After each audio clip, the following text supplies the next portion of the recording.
In Lecture 8C, we will use the z-score formula to find the probability that a sample mean or a sample mean more extreme was drawn from a population with a specified mean. We will also describe what's called the t-distribution and explain when to use the t-distribution rather than the normal distribution. Finally, we will calculate, interpret, and graphically display confidence intervals about sample means. Let's apply the central limit theorem to a practice problem. Antonio makes a measurement in a chemistry laboratory and records the result in his lab report. Historically, the standard deviation of the student's lab measurements is sigma of 10 milliliters. I should say milliliters. Antonio repeats the measurement 3 times and records the mean of his 3 measurements. What is the standard error, or sigma sub x bar, of Antonio's mean results? And what is the probability that Antonio's true mean volume is 210 milliliters or less? Now this is an example where the population parameter of the standard deviation is known. That actually makes the problem quite a bit easier because I don't have to calculate an s-hat. I can just simply take for granted and enjoy the fact that I have sigma of 10. So I can calculate sigma sub x bar by taking the sigma over the square root of n. 10 divided by the square root of 3 gives me 5.7735. Now, to do the confidence interval, remember I need the predicted value of x and then plus or minus the margin of error. Okay, so the predicted value of x will be x bar. Now I have my 3 volumes, 212.5, 201.6, and 243.8, which I'll need to divide by 3 because there were 3 measurements. So x bar will be 657.9 over 3, or 219.3. And that seems reasonable. It's kind of in the middle of all of these values. So I have x bar. I'm going to write it over here so I can erase my room. X bar equals 219.3 milliliters. Now,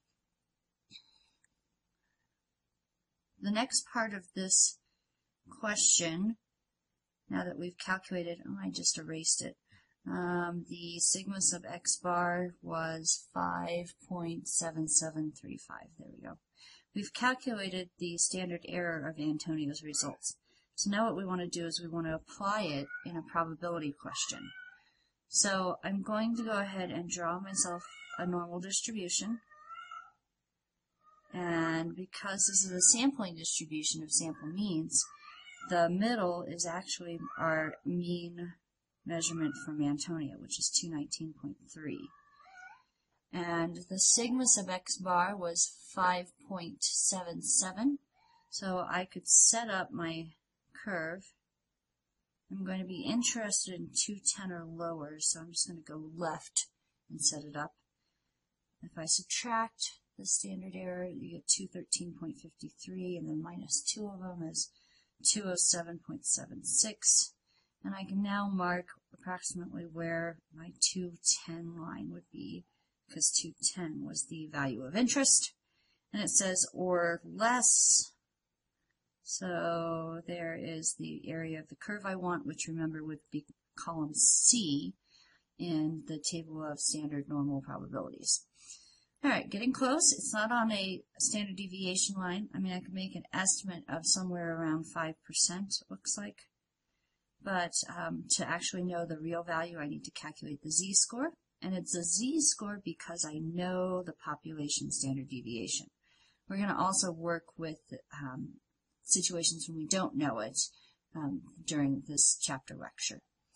Alright, so z is going to be the value of interest, 210, minus the mean, 219.3, divided by the standard error, which is the standard deviation for this particular curve.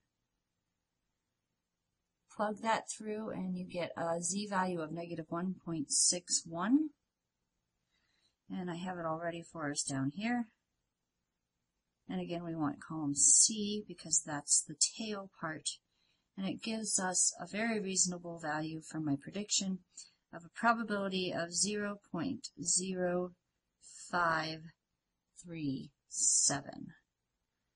So there's about a 5% chance that Antonio's true mean, if he were to keep doing more and more and more trials, that his true mean would be 210 or less milliliters.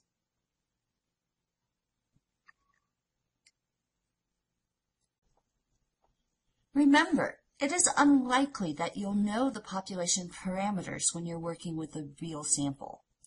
If the population parameters are unknown, then you must use S hat to estimate the population standard deviation. Also, with small n's, the distribution won't be perfectly normal. So instead of using the table of normal probabilities, you have to use what's called the t-distribution, which can be found in Table D of Appendix C in Spatz. This table is organized by the area under the curve at a given sample size. The sample size, n, is used to calculate the degrees of freedom, df. To find the degrees of freedom, simply subtract 1 from n. Along the top of Table D are 3-column descriptions. In this chapter, we'll only use the top row, which organize the table by confidence interval percents. For example, look at the t-value corresponding to the 95% column and a df of 9. The t-value is 2.262. This means that plus or minus 2.262 t-values, and t-values are just like z-scores, they're measured in standard deviation units. So 2.262 is 2.262 standard deviations away from the mean on the left and the right. This indicates that 95% of the curve will be between the lines marking off 2.262 standard deviations above and below the mean when the sample size, n, is 10. Because remember, the degrees of freedom is n minus 1, so 10 minus 1 is 9. Because the t-distribution changes shape depending on the degrees of freedom, it is important to use a t-table whenever you do not know the population standard deviation.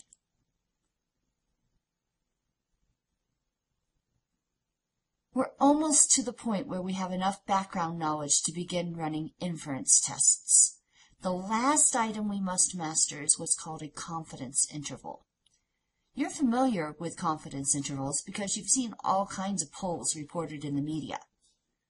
For example, if a president's approval rating is reported as 45% plus or minus 3% at a 95% confidence interval, you can interpret it as you're 95% sure that the president's true approval rating, that is, the rating if every single member of the population weighed in, that the president's true approval rating lies between 42 and 48%.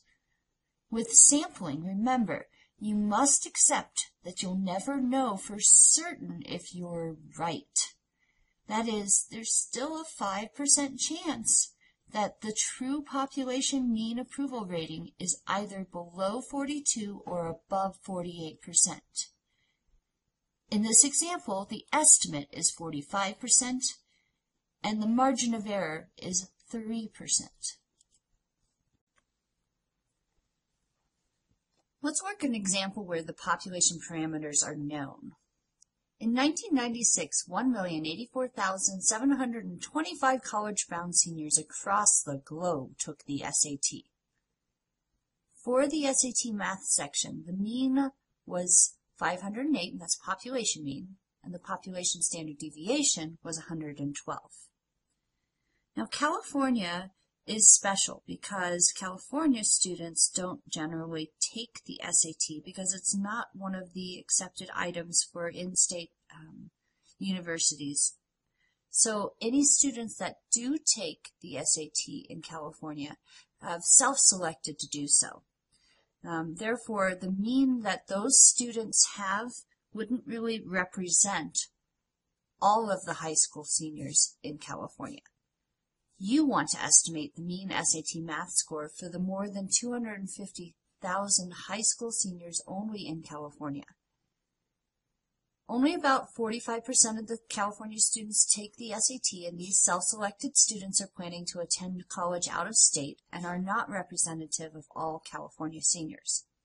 Therefore, at considerable effort and expense, you give the test to a simple random sample of 500 California high school seniors. The mean score for your sample is X bar of 461. What can you say about the mean score mu in the population of all 250,000 California seniors? Use a 95% confidence interval. The sample mean X bar is the natural estimator of the unknown population mean mu. We know that X bar is an unbiased estimator of mu. The law of large numbers says that the sample mean must approach the population mean as the sample size grows. The value of X bar is 461. Therefore, 461 appears to be a reasonable estimate of the mean score mu of all 250,000 students achieving when they took this test. But how reliable is this estimate? A second sample would surely not give 461 again. Unbiasedness says that there is no systematic tendency to either underestimate or overestimate the truth. Could we plausibly get a sample mean of 530 or 410 on repeated samples? Let's use the information given to calculate a 95% confidence interval for the SAT scores. For this sample, the mean score for the sample of California students was provided. We need to use Table D to find the appropriate value of T. Because we know the population standard deviation, we use the value of T when the sample size is the same as the population size.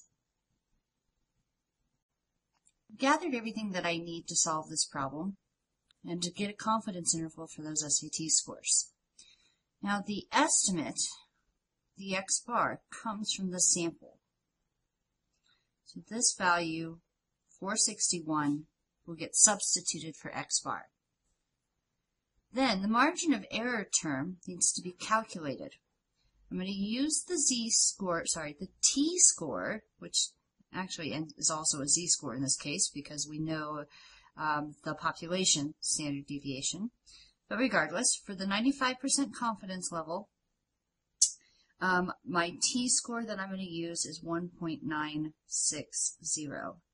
And I'm going to multiply that by the known population standard deviation, which was 112, which is divided by my actual sample size, and that was 500, the square root of that. All right, so again, I want to use my calculator, and I'm going to type 1.96 times 112 divided by the square root of 500, and I get a margin of error of 9.81.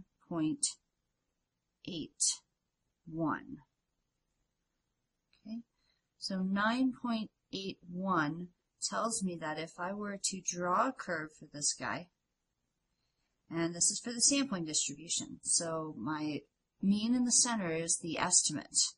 In that case, it is 461. Then I could say that I'm 95% sure, so I'm going to put a boundary here so that I get 95% of all the observations. I'm 95% sure, let's take 9.81 and round it up to 10, that the true population mean will lie somewhere between 451 and 471.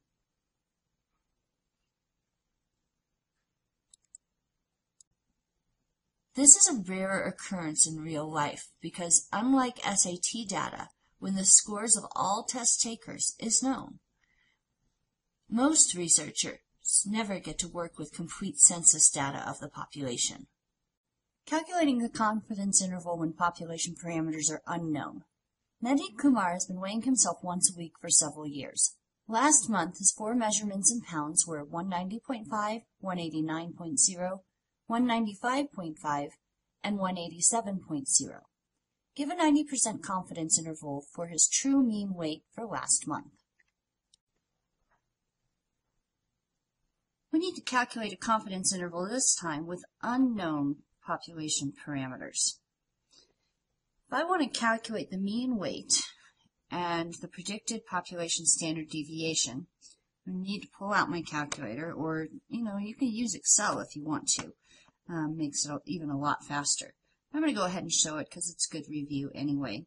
So first thing I'm going to do is calculate the mean, because I'm going to need that anyway. And my 4 weights are here, so I'm going to add them up. 190.5 plus 189 plus 195.5 plus 187. The calculator couldn't care less about those point zeros. That gives me a sum of the x values of 762. Divide that by 4, and I now know the mean weight is 190.5. Oh, how convenient.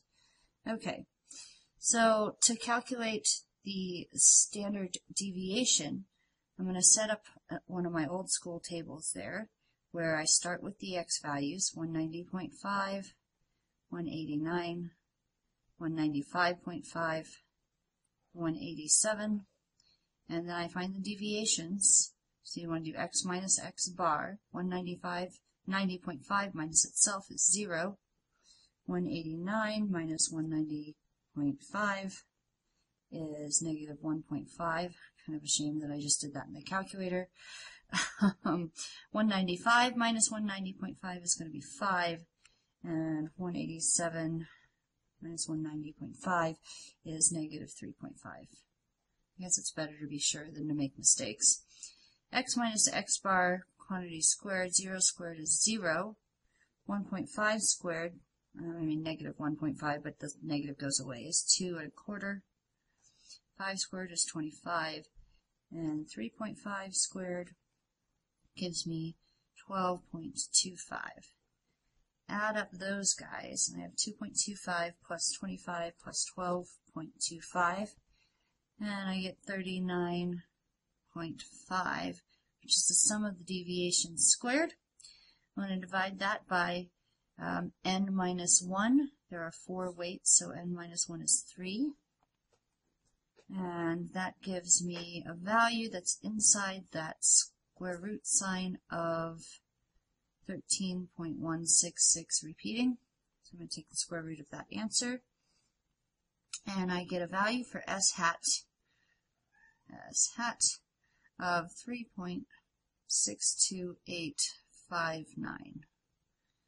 Alright, so I have x bar is 190.5. So all I need now is to finish my confidence interval. Give myself a little room here. Okay. Alright, so now all I've got to do is do this calculation involving the margin of error. So the degrees of freedom are 3 because I had 4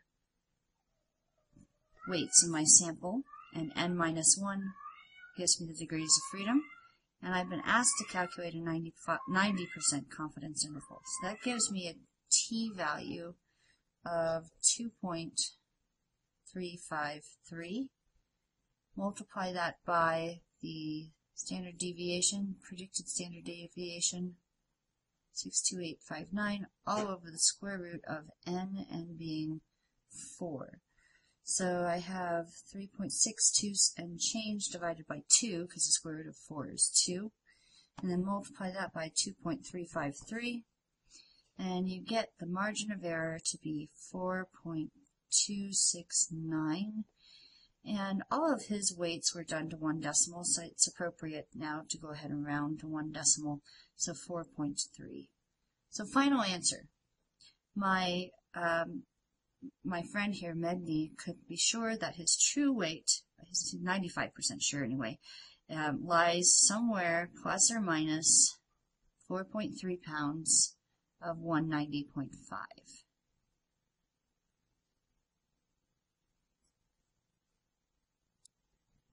For this problem, we'll also need the population standard deviation and the sample size, n, for our calculation of the margin of error.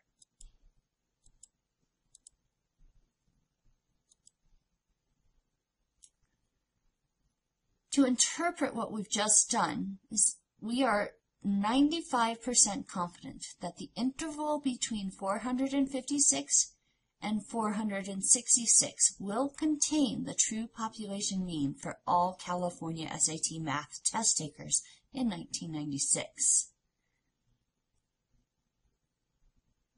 In this case, our estimate is 461, and the margin of error is 5. Plus or minus gives me the 456 to 466 range. Let's look at a more likely scenario in which the population parameters are unknown. Mehdi Kumar has been weighing himself once a week for several years. Last month, his 4 measurements in pounds were 190.5, 189.0, 195.5, and 187.0. The question is, what's the 90% confidence interval for his true mean weight over the last month? We treat the 4 measurements as a simple random sample of all possible measures that Mehdi could have made last month. These are estimates of mu, his true mean weight for the last month.